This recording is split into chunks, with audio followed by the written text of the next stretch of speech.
ఒక అందమైన అడవికి అంచున చిన్న గ్రామం ఉండేది. ఆ గ్రామం పక్కనే చాలా పాత ఇల్లు ఉండేది. ఆ ఇంటిని చూసి గ్రామస్తులందరూ భయపడేవారు. అక్కడ దయ్యం ఉంటుంది అని పిల్లలను కూడా ఆ ఇంటి దగ్గరకు వెళ్ళనివ్వరు. రాత్రైతే ఆ ఇంటి దగ్గర్నుంచి వింత శబ్దాలు వినిపించేవి. చెట్ల మధ్య నీడలు కదులుతున్నట్లుగా కనిపించేవి. అందుకే గ్రామస్తుల భయం ఇంకా పెరిగింది.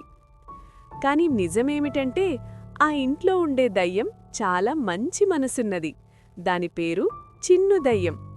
అది ఎవ్వరికీ హాని చేయాలని ఎప్పుడూ అనుకోలేదు. గ్రామస్తులు నిద్రపోయిన తర్వాత చిన్ను దయ్యం బయటికి వచ్చేది. రాత్రి చీకట్లో దారి తప్పిన వాళ్లకు వెలుగు చూపేది.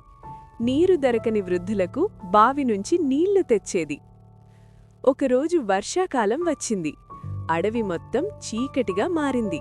ఆ రోజు గ్రామంలోని చిన్న అమ్మాయి లక్ష్మి అడవిలో పూలేరుకుంటూ తప్పిపోయింది. ఎంత పిలిచినా ఎవ్వరి స్వరం వినిపించలేదు. భయంతో లక్ష్మి ఏడవడం మొదలుపెట్టింది. ఆ ఏడుపు చిన్ను దయ్యానికి వినిపించింది. వెంటనే అది అక్కడికి వచ్చింది. దయ్యాన్ని చూసిన లక్ష్మి మొదట భయపడింది.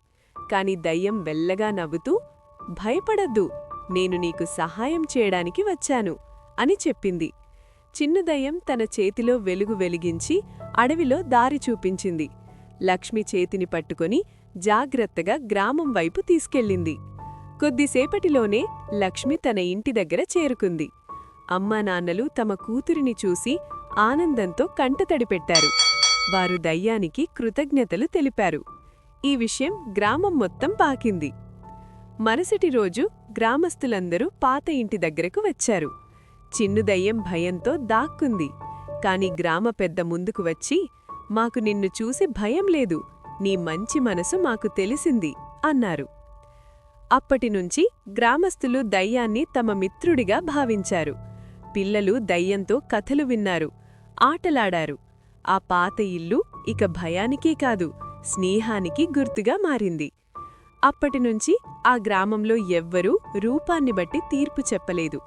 మంచి మనసున్నవాడు ఎవ్వరైనా నిజమైన మిత్రుడని నేర్చుకున్నారు.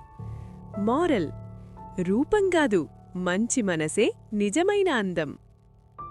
పిల్లలు, మీకు ఈ కథ నచ్చితే దయచేసి మా ఛానల్ని సబ్స్క్రైబ్ చేయండి.